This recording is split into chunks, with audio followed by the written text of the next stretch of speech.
Number 10. Mortal Kombat was the main reason why the Entertainment Software Ratings Board, also known as the ESRB, was created. After all, it was the most violent and gory game at the time. Number 9. The story of Mortal Kombat was influenced by the American film known as Enter the Dragon starring Bruce Lee. It was originally going to be about Johnny Cage as the main character taking on villains, and Johnny Cage was going to be played by Jean-Claude Van Damme in the same digitized graphics. But he turned it down, which wasn't exactly a bad thing because we now have the iconic Mortal Kombat tournament. Number 8.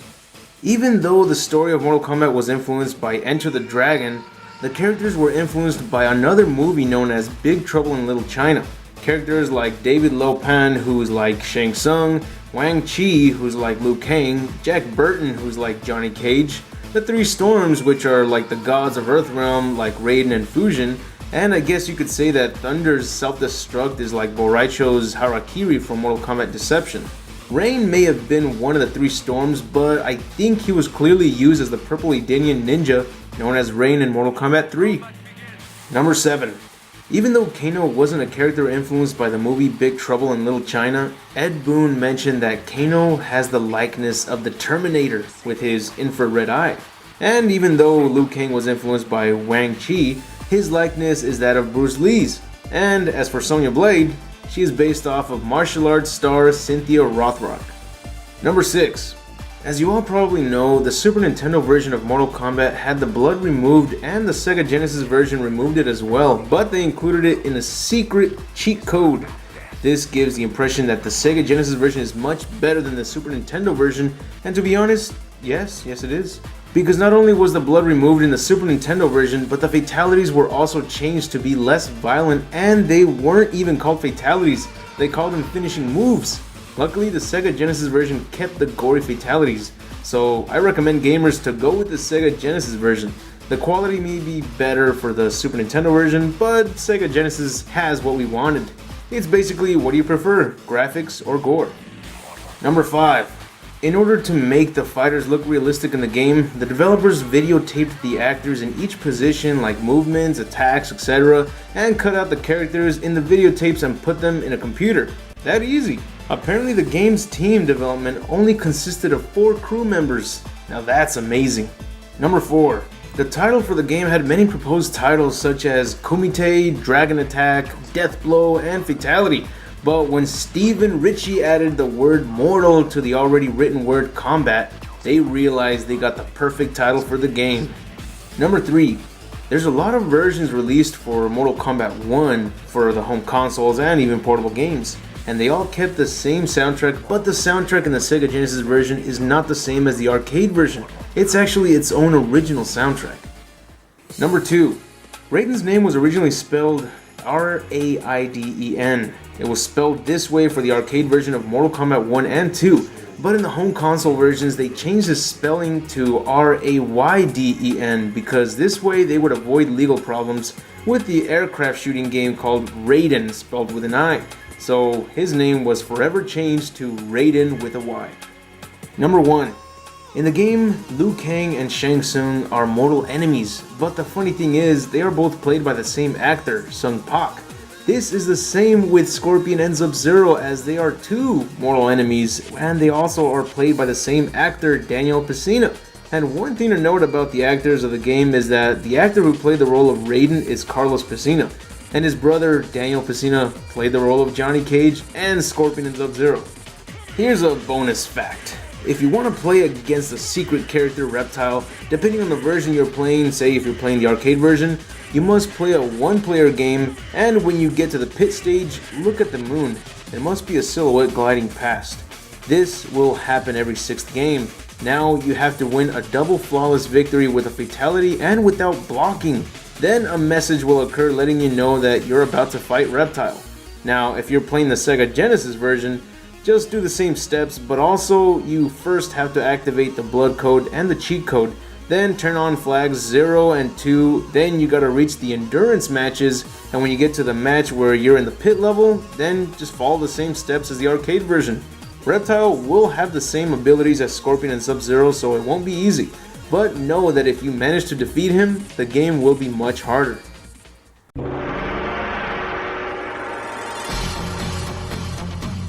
Number 10. Mortal Kombat 2 for the Super Nintendo was not toned down like the previous game was. This time, for the UK and US versions of the game, the blood and gore was not removed, which of course turned out to be a good move since the SNES version of Mortal Kombat 2 was considered to be the best home version of the arcade game. However, for the Japanese version, that one was still toned down, and they were given green blood instead of red blood. And to top it off, the fatalities were also toned down by making the screen go black and white whenever a fatality is performed. Number 9. The biggest challenge in the game was taking down the final boss, Shao Kahn. The developers definitely saved the best for last. But did you know that the actor who played Shao Kahn, Brian Glenn, was actually shorter than the rest of the actors? So they resized his sprite to be taller than the rest of the combatants. Number 8.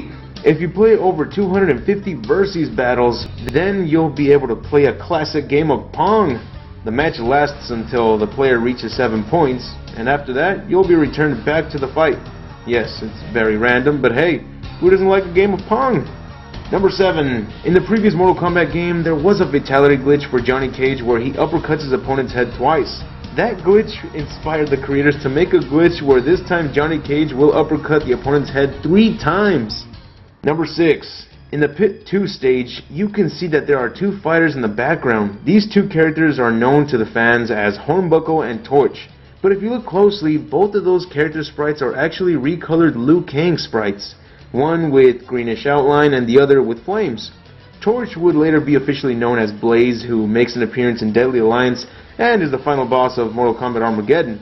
Also, you can see these 2 make the same background appearance in Mortal Kombat Shaolin Monks and in Mortal Kombat 9. Number 5.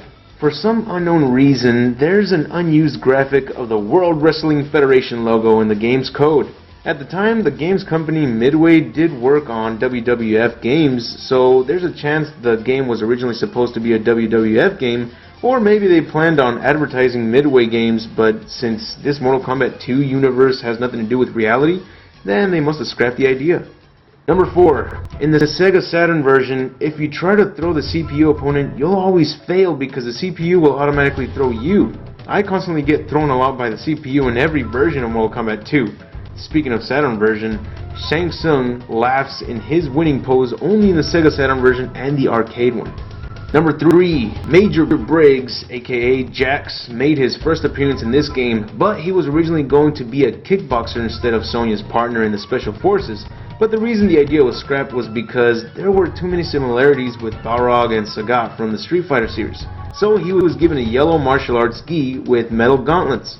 However, the gi covered most of John Parrish's impressive physique, so they changed it to have him shirtless and wear black tights. Number 2. In the Sega Genesis version, Raiden has an exclusive finishing move that can be activated with a cheat code called Fergality. This turns the opponent into a smoking version of Fergus McGovern, the CEO of Probe Ltd, which he worked on the port version of the game. Number 1. When you take on Kintaro, no matter what, he won't pull off a fatality on you when he wins. However, if you play as Shang Tsung, you can actually morph into Kintaro in the finishing move to pull off a fatality with him. To pull this off, it's both easy and hard. You have to hold down the low punch button, but for over 25 seconds. This means you gotta have perfect timing if you want to pull off this fatality because you gotta hold the button down during the match.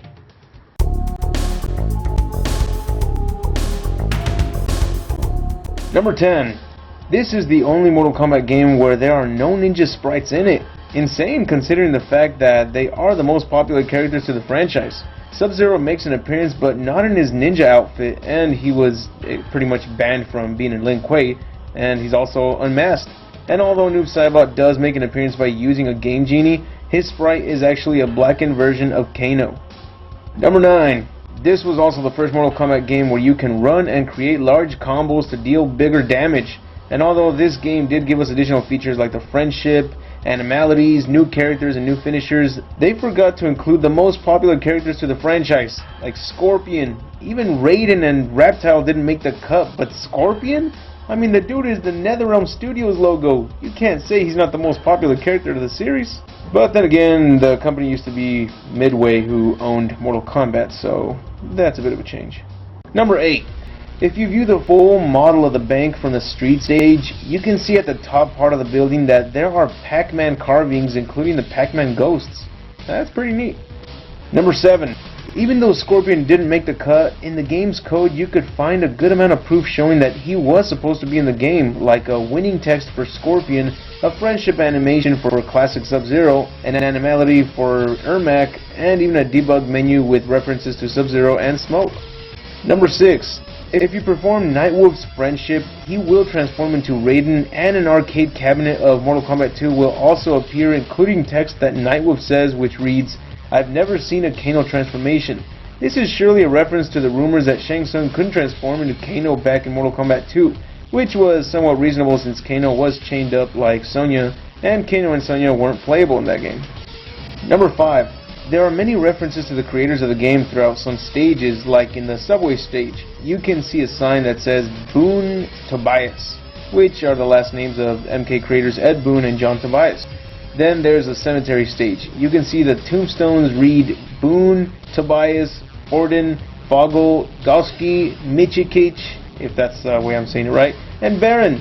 They each show their date of birth as well, and the date of their death, which is actually the release date of the arcade game, April 1st, 1995.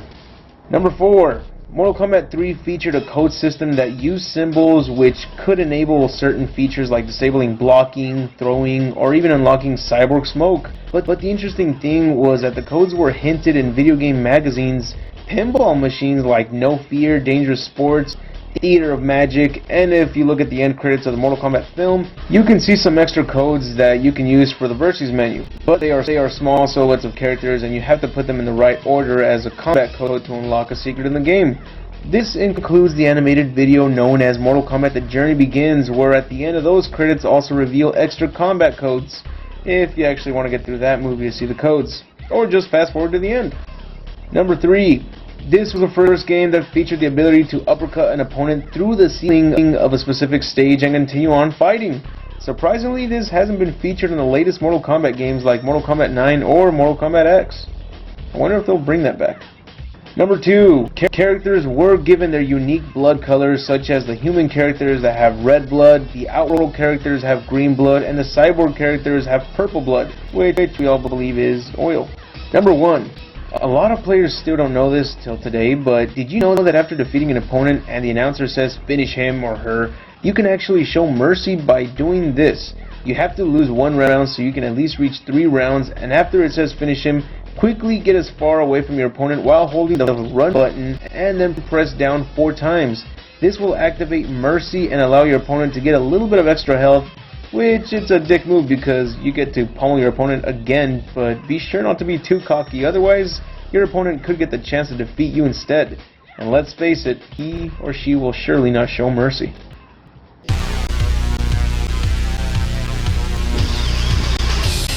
Number 10.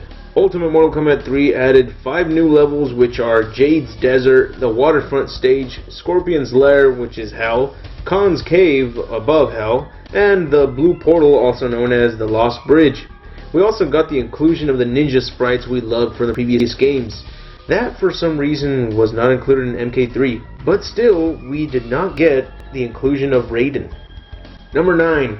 Rain was never really an official character in the arcade version of the game. He was only supposed to generate rumors among fans who spotted him in the demo sequence, and due to this, he ended up being included as a playable character for the home consoles of Ultimate Mortal Kombat 3.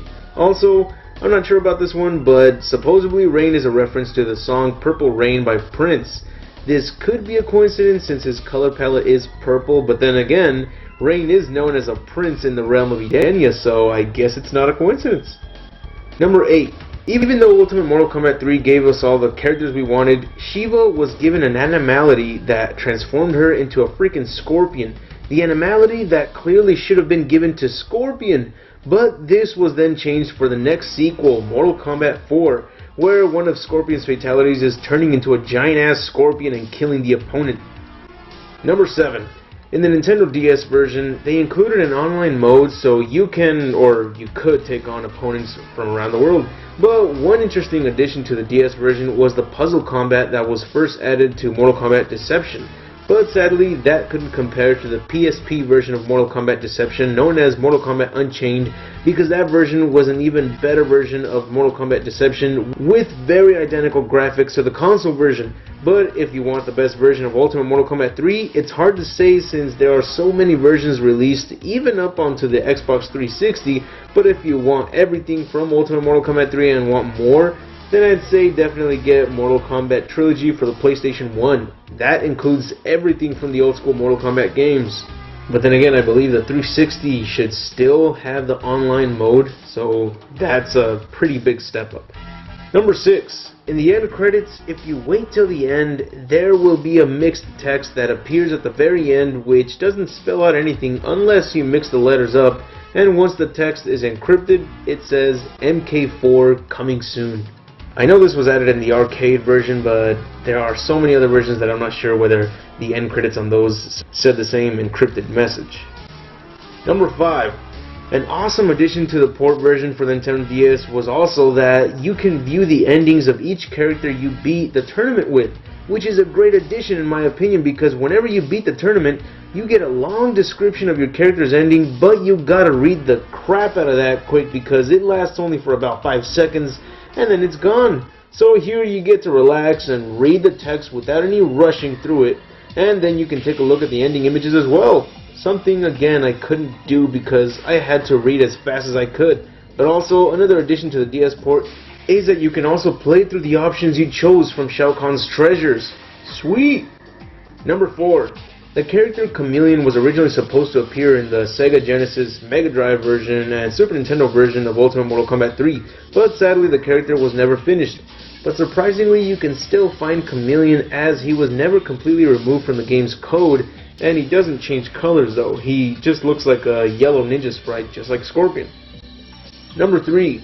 Stryker was given a few changes from his appearance in MK3, like his special move, Rapid Fire Gun, which was added.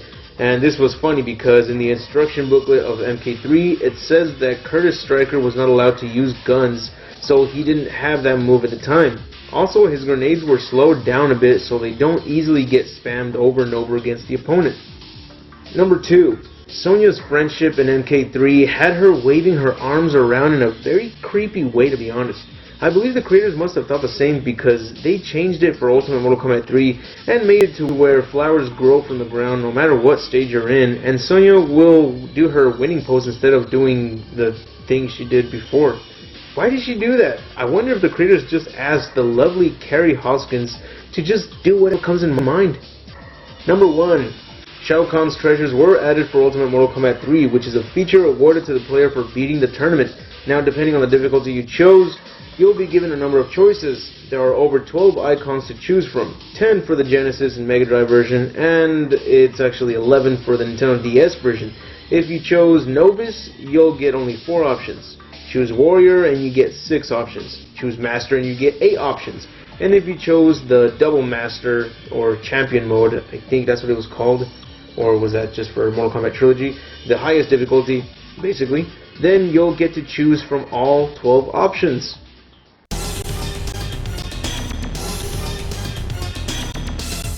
Number 10. If you ever want to choose the stage for yourself, simply highlight Sonya Blade in the character select screen, then press up and start at the same time, and the screen will shake confirming the code. Then just choose your character and afterwards you will get to select the stage you want. Also in the character select screen, if you want to see either Raiden, Kano, Kung Lao, or Jax in their classic sprites, just highlight either of them and press select. And if you want to select a random character for some reason, highlight Noob Saibot, then press up and start. The extra character sprites were not added to the Nintendo 64 version, sadly. Number 9. Although Mortal Kombat Trilogy was made to give you everything from the previous games, they did not add the stage fatality from the Pit 2 stage because if you remember, it had a falling animation that was made only for the characters in Mortal Kombat 2, so bringing it back would require a 3D overhead death animation for every character, which would have been badass of course, but that's just too much work, so it was out of the question. Number 8. The graveyard stage for the N64 version got more random names added to the gravestones. The original Midway design team and names from the team of Williams Entertainment were added. As for the date of death on the gravestones, they changed them from April 1st, 1995 to September 30, 1996, as that was the release date of Mortal Kombat Trilogy. Number 7. The character Tremor was originally supposed to be a playable character for Mortal Kombat Trilogy, but in the end, he was replaced with Rain instead. We didn't get to officially see Tremor until Mortal Kombat Special Forces, and that wasn't quite the fun game we all thought it would turn out to be. But Tremor's next appearance was on Mortal Kombat 9, but not as a playable character. Instead, he made an appearance in the Challenge Tower. Number 6. When the game was first shown in magazines and trailers, you could see that the picture icons for Noob Saibot and Rain had a different image which looked very similar to MK2 character icons. Also, Johnny Cage, Human Smoke, Goro, Kintaro, Motaro, and Shao Kahn were not seen in the character select screen either. This was similar to the N64 version of Mortal Kombat Trilogy. Number 5. Speaking of the Nintendo 64 version, the N64 version of MK Trilogy is very different to the PlayStation, Sega Saturn, and the PC versions. It did not feature the unmasked Sub-Zero character, even though beta versions of the game showed the unmasked Sub-Zero to be included. But he ended up being replaced by Johnny Cage. Also, since unmasked Sub-Zero couldn't be included, the classic Ninja Sub-Zero character was altered with unmasked Sub-Zero's movesets, including the Ice Clone and Ice Shower. And even his plot and ending was changed. The character select screen didn't include the selection of Motaro or Shao Kahn like the PS1 version did, but they are playable by using cheat codes. Also, Goro and Kintaro, including all the things I've mentioned, were not available in the game due to the Nintendo 64 cartridge limitations. Number 4. Chameleon finally made his official appearance in Mortal Kombat Trilogy as a secret character for the PS1, Sega Saturn, and PC versions of the game. As for the Nintendo 64 version, we got Chameleon with a K, a female chameleon who swaps through Melina, Jade, and Kitana's movesets, which is pretty awesome considering the fact that the N64 version had a good amount of features removed. Number 3. It is said that the actor who played Johnny Cage in Mortal Kombat 1 and 2, Daniel Pesina, was fired from Mortal Kombat for posing in an ad for an arcade game called Bloodstorm created by Incredible Technologies. The game was a sort of knockoff of both the most popular fighting games at the time, Mortal Kombat and Street Fighter 2. Good game, but anyways, the ad showed Daniel Pesina as Johnny Cage playing Bloodstorm, and even the ad said that Daniel Pesina, who starred as Johnny Cage in Mortal Kombat, has switched to Bloodstorm. According to John Tobias, he wasn't fired because he wasn't even an employee. Everyone did go their separate ways after seeing the ad. So, without Daniel Pesina, they brought in a new actor to play the role of Johnny Cage for Mortal Kombat Trilogy, Chris Alexander. But if you watch the bio card for Johnny Cage on Mortal Kombat Armageddon, you can see that they only played through most of Johnny Cage's fatalities and only talk about the character Johnny Cage, not the actors who played Johnny Cage. Number 2. Goro and Kintaro did not get their own fatalities, but Shao Kahn and Motaro did get their own exclusive fatalities for Mortal Kombat Trilogy. They didn't have a fatality on MK3 or Ultimate MK3, but to be honest, their fatalities could have been better. Number 1. There's a glitch that allows you to actually perform a fatality after a babality. Just perform a babality and then immediately hold high punch, high kick, and low kick. Then the opponent will turn back into an adult and explode. It's hard to say that this was a glitch since the character reverts back to normal and then explodes. That almost seems like it was meant to be. That's brutal.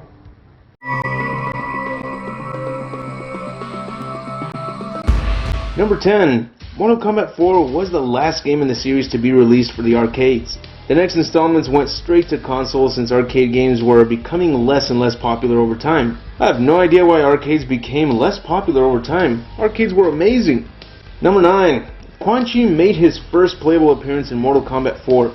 He was a popular character that was first seen in the animated series Mortal Kombat Defenders of the Realm, and in the game Mortal Kombat Sub-Zero Mythologies, and in the awesome live-action series Mortal Kombat Conquest before finally making a playable appearance. Number 8.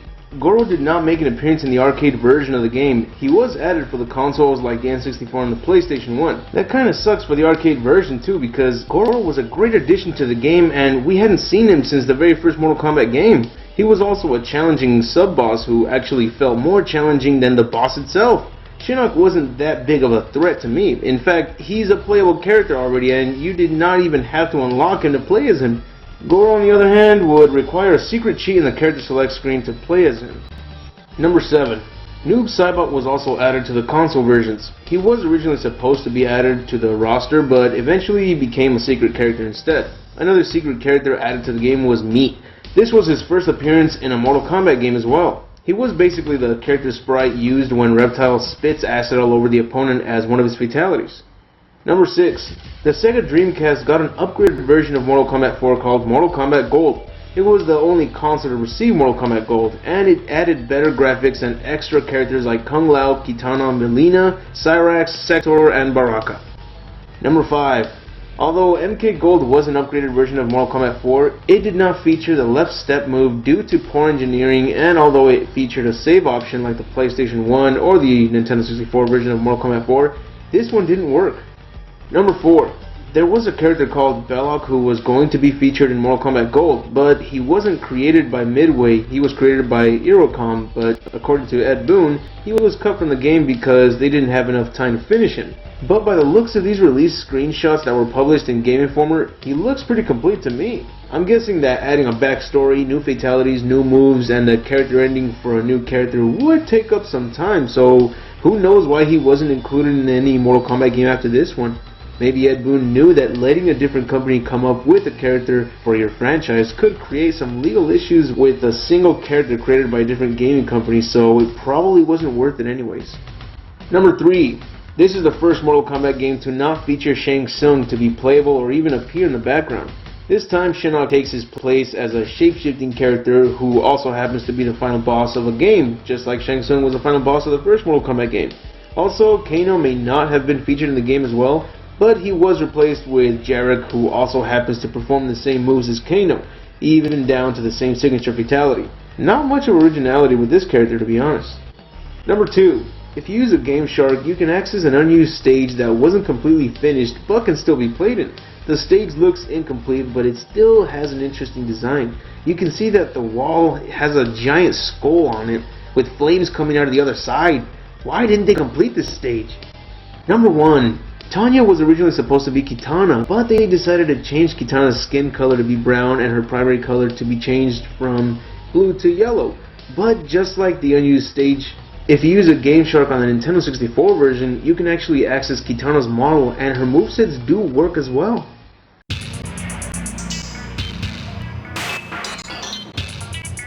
Number 10. This was the first Mortal Kombat game to officially kill off Liu Kang. He was once killed in Tanya's ending in Mortal Kombat 4, but since that was a character ending, it wasn't exactly a part of the canon storyline, so it got a pass. Most gamers hated the fact that Liu Kang was killed off, especially since he's the main hero of the series, but to me, it was more like a major surprise, and I felt like it did make the storyline more interesting. Number 9. Fusion was originally meant to be replaced by Raiden as the leader in the game because of Fusion and Raiden's ending in Mortal Kombat 4, showing us that Raiden becomes an Elder God and Fusion becomes the new protector of Earthrealm. But sadly, fans didn't like the idea of Raiden being replaced by Fusion for some reason, and the creators got too much backlash about this, so they decided to keep Raiden instead. Number 8. Su Hao was originally named Kublai Khan as a reference to Genghis Khan, not Shao Kahn. You can tell by looking at the artwork that they had for Su Hao that there isn't much of a difference in the concept art compared to the final results of his appearance, so it doesn't look like there was a difference in the character bio for Su Hao. Maybe he was destined to fail. Number 7. Malvado's original design resembled a matador. In fact, his name was actually Malvado, which in Spanish that translates to evil man, but since a matador doesn't fit with the Mortal Kombat universe, he was changed into a much darker persona. Funny because we still got Mocap. That doesn't fit in the MK universe, so why did he make the cut? Number 6. A lot of concept art shown in the Crypt content shows us that they did have plans for making stage fatalities like in the Lung Hai Temple or the Water Temple, but in the end we never got one for the game. Number 5. Drummond's design gave the developers problems because his club, which was in his right hand, would change depending on the direction he was facing. So they had to create special codes so that it would stay on his right hand. Number 4. One of the most underrated new characters included to Deadly Alliance was Nitara, a female vampire from the realm of Vaeternus.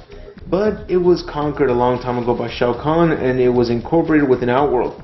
She's also a neutral character just like Scorpion, she's not good or bad. And there was originally supposed to be a male version of Nitaro as well, but he was not added to the game due to time constraints. And since Nitaro's main objective was to free her realm from Outworld, to which she succeeds in doing by the use of a mysterious orb brought to her with the help of Cyrax, it doesn't look like there was any use of bringing her back for deception, even though she was a new badass character introduced to the series. Number 3.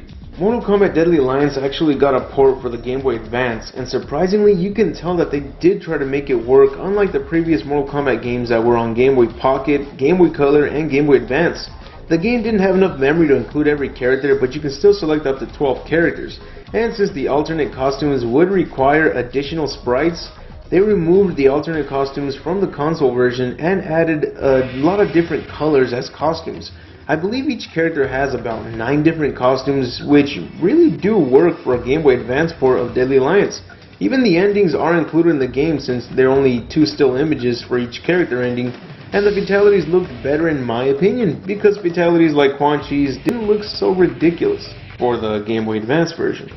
Number 2. When Mortal Kombat Deadly Alliance came out for the Game Boy Advance, the game could not include most of the content that is in the console versions, so the creators decided to make another Deadly Alliance game for the Game Boy Advance, calling it Mortal Kombat Tournament Edition. This one included the characters that did not appear in the Deadly Alliance game of the Game Boy Advance version. Not just that, but they also added a second fatality known as the Weapon Fatality, something that even the consoles did not have. Number 1. Tournament Edition also included characters that weren't in the console version, such as Sector, Noob Saibot, and Serena, a character that was never included as a playable character until now. She made her first appearance in Mortal Kombat Mythologies, but she wasn't playable until now. Also, each of these new characters had their own endings as well, instead of sharing a recycled ending like you'd expect. But most of all, the greatest addition to Tournament Edition was the Tag Team mode. Another feature that wasn't added to the console versions. It blew my fucking mind the first time I played it.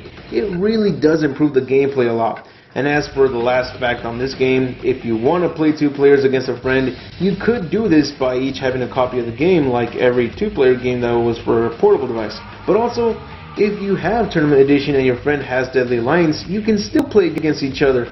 But since the only characters that are in both Deadly Alliance and Tournament Edition are Scorpion, Shang Tsung, and Quan Chi, you can only play as those.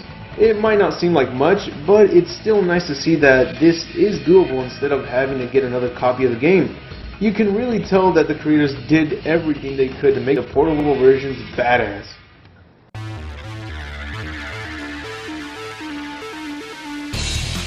Number 10. Mortal Kombat Deception features just about every single character in the franchise at the time. If they're not playable characters, you can be sure to find them in the Conquest mode. Some of them can barely be seen, and you could end up missing them in the blink of an eye, like Jarek here on Earthrealm. Number 9. The GameCube version of Mortal Kombat Deception got 2 exclusive playable characters, Goro and Shao Kahn, but the PSP version got the PS2 and GameCube versions beat. The PSP version was known as Mortal Kombat Unchained, and that one received more exclusive characters. Kitana, Jax, Frost, Blaze, Goro, and Shao Kahn are included in the game. Sadly, these exclusive characters from Deadly Alliance do not have 2 fatalities like the rest, and they do not have a Harakiri either. And as for Blaze, he doesn't have a finisher, a weapon, or an alternate costume. Basically, these characters were mostly unaltered from their appearances in Deadly Alliance, but a couple moves were added to them like sweep kicks and uppercuts, since Deception brought back the uppercuts that we loved pulling off. Number 8. Onaga's stage was originally supposed to be a badass guitar piece called Dragon Slayer, but it was deemed to be unfitting for the atmosphere of the arena. It is understandable to why they chose not to use this track, but it would have been nice if the 2 tracks switched after both combatants each won a round, and then the song Dragon Slayer would play on the final round, making the music pump you up like it's now or never. However, you can listen to this song after you unlock it in the crypt. Number 7. This is the first Mortal Kombat game to feature the Harakiri, a fatality that you can perform on yourself instead of letting the opponent finish you off. Harakiri refers to the form of seppuku, which is a Japanese ritual suicide by disembowelment. Naturally, every character gets their own unique form of a suicide move, but Kenshi uses the traditional way that the Japanese would perform Harakiri.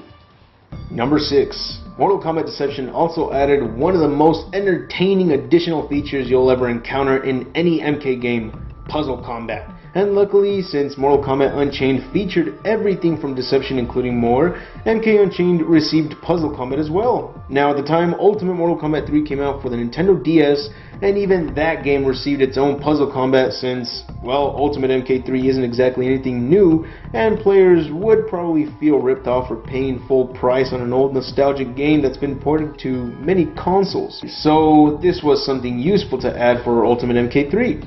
But the graphics are toned down since it's a Nintendo DS, but when puzzle combat is this entertaining, I think graphics are the least of your worries. Number 5. With action replay codes, you can actually play as the Dragon King Onaga, also the demon who was chosen by the other gods in the Conquest mode, which is actually the same character model of Scorpion with his fighting style. You can also play as this character, and also most of the characters from Deadly Alliance like Johnny Cage, Sonya Blade, Jax, Quan Chi, and Shang Tsung. Number 4. Death traps are some of the greatest additions to Deception stages, but one funny thing to note when pulling off a death trap on Havoc in the Sky Tower stage is that after knocking him off the tower, he will scream like the rest of the combatants, but then he'll actually say, "Aw man, this is gonna suck," and then continue screaming until he hits the floor.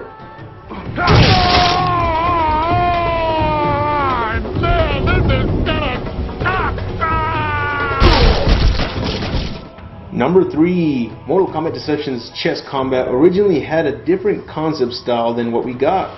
We can actually see what its original design looked like in an early teaser trailer for Mortal Kombat Deception, but I'm not sure if the gameplay was meant to be a lot more like actually playing chess, which in my opinion I think would have worked out a lot more than what we got.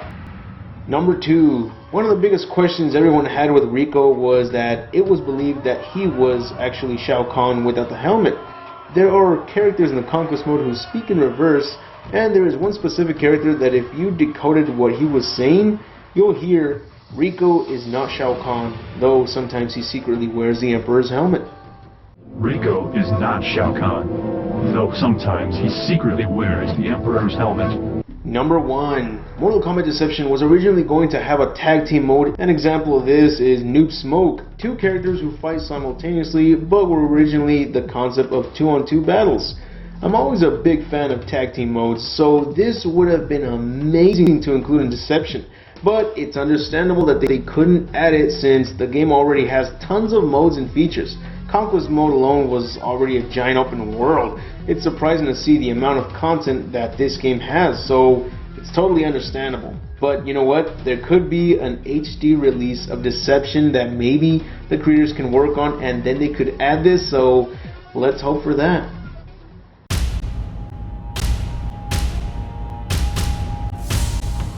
Number 10. The coolest thing about this game is the story itself. It centers around the events from Mortal Kombat 1 and 2, so we actually got to venture through the stages that were in the first two games. We could look around and see what areas like the Living Forest looked like. We could also feed our enemies to the trees, since that wasn't a stage fatality in any of the previous games, surprisingly. But most importantly, we finally got to play a two-player co-op game for the first time, and it was awesome. Number 9. Mortal Kombat Shaolin Monks featured a censored demo of Midway's The Suffering Ties That Bind. That was one of the creepiest and most brutal games made by Midway. It was awesome, and it's cool to see that the demo version of the game was featured in a Mortal Kombat game. And in 2008, a collector's edition set was released which included the games Mortal Kombat Deception, Armageddon, and Shaolin Monks together in a box set that was called Mortal Kombat Kollection with a K. Number 8. The fight against Scorpion was pretty damn epic, down to the last moments of Scorpion. However, what a lot of fans didn't like about the story was that Scorpion was given no real reason to why he wanted to kill Liu Kang and Kung Lao. Scorpion is neutral, unless he's possessed by Shang Tsung or Quan Chi, or he felt like he had to kill them just because he saw them with Sub-Zero. So whatever the reasons may be, not many fans took kindly to his actions. Number 7. One of the things we never knew about Sub-Zero was how he got that scar. Not until this game came out, and it turned out that it wasn't epic or anything. He simply got that scar because Kung Lao cut him in a fight. We were all under the impression that Sub-Zero was scarred by the Lin Kuei, since in his bio in Mortal Kombat Trilogy it stated that he was marked for death by the Lin Kuei. However, in an online chat with the series creator Ed Boon, he said that the term marked for death was meant figuratively because the Lin Kuei had placed a bounty on his head. But now in the new timeline, if you look at the Mortal Kombat X comic book, it is Kano who actually ended up scarring Sub-Zero with a Kamidogu blade. Number 6. Shaolin Monks is the only game to feature a new type of fatality known as the Multality, which basically meant that the character kills multiple opponents at once. It's understandable to why this couldn't be brought back, since in every Mortal Kombat game it's a 1-on-1 match or a 2-on-2 match, but if Mortal Kombat 9 actually allowed us to kill both opponents in a 2 vs 2 match, then maybe this could have been utilized. Number 5. One of the best rewards you get from completing the game's story mode is unlocking the arcade version of Mortal Kombat 2, or you can actually unlock it by using a cheat code. That is a great reward, by the way, because the arcade version is the best version of Mortal Kombat 2, and every other version had to be toned down for the home consoles, so even if you already have it on your Genesis or Super Nintendo, this one will always be slightly better, especially since it's playing it on a PS2 controller. Number 4. The moment you're about to kill Goro, Johnny Cage shows up and decides to be the one to kill him instead. This is clearly a reference to Johnny Cage vs. Goro in the movie Mortal Kombat, but making that a part of the story just comes out of nowhere and leaves you a bit upset for not letting you finish him off, since he's the one character in the opening cutscene that appears the most threatening, and you just couldn't wait to fight him yourself. Johnny Cage didn't even do a badass fatality. He just pierced his foot through Goro's stomach and that's it. Pretty disappointing. Number 3. If you used a cheat device such as an action replay for this game, you could actually see characters that didn't make it in the game. There's a ninja that's probably from the Brotherhood of Shadows. There's a wind deity that looks like the Hindu god Shiva, and a Japanese tiger deity that uses ice powers. I wonder why they weren't included in the game if they were already close to completion. I mean, they're a bit glitchy, but surely they could have fixed it. Number 2. There's actually a survival mode that not many players knew about since it required a lot of steps to unlock. The survival mode is a boss rush mode, so if you think you got what it takes to unlock it, then here it goes. First, you must be at the foundry stage, then while holding the forged axe, walk back to the main chamber where you first found the save point, walk down the corridor to the back and break the wall on the left side, then jump into the pool of lava in the room, go back to the main chamber, go to the right of the save point and destroy the barrel on the right at the end of the corridor, go back to the main chamber, walk upstairs to your left and move towards the barrels that you see in the area, then only break the barrel to the right, go back, this time don't go downstairs, stay to the right. You'll see 2 more barrels, break the one to the right, go back to the left and break the last barrel, and that should finally do it. Yeah, a shitload of steps just to get this survival mode. Number 1. One thing that I always hoped was going to happen after playing this game was a sequel, and that hopefully it would be based on Scorpion and Sub-Zero. And to my surprise, they actually were working on a sequel titled Mortal Kombat Fire and Ice, which was going to be about Scorpion and Sub-Zero. It was going to be developed by Paradox, but financial constraint caused the project to be cancelled. Such a damn shame. Now, also in 2013, there was talk of an HD remake of Mortal Kombat Shaolin Monks, and Ed Boon even said that they would love to make one someday. But it's been over 4 years since that day, and someday just hasn't come. However, after seeing the amazing work they did with Injustice 2, I can only imagine what an HD remake of Shaolin Monks would look like now. I'm hoping that if it's still a project they'd like to make, that they hopefully make the graphics look just as great as they did in Injustice 2. Imagine seeing every character look that realistic. It would be like comparing Halo 2 with the HD remake of Halo 2. A huge difference in graphics. I really look forward to seeing this happen. That's it for the video. I hope you enjoyed it, and if so, please leave a like, share with others, and subscribe if you haven't. And don't forget to turn on notifications to be the first in line to see the next video, as well as being the first person to guess who the secret mystery character is in the top 5 and the top 10 videos. Follow me on Twitter, Facebook, and Tumblr to check out all sorts of fun stuff that I like to post. and we could also chat there as well. But anyways, I'll see you all in the next video, and remember to have an awesome day.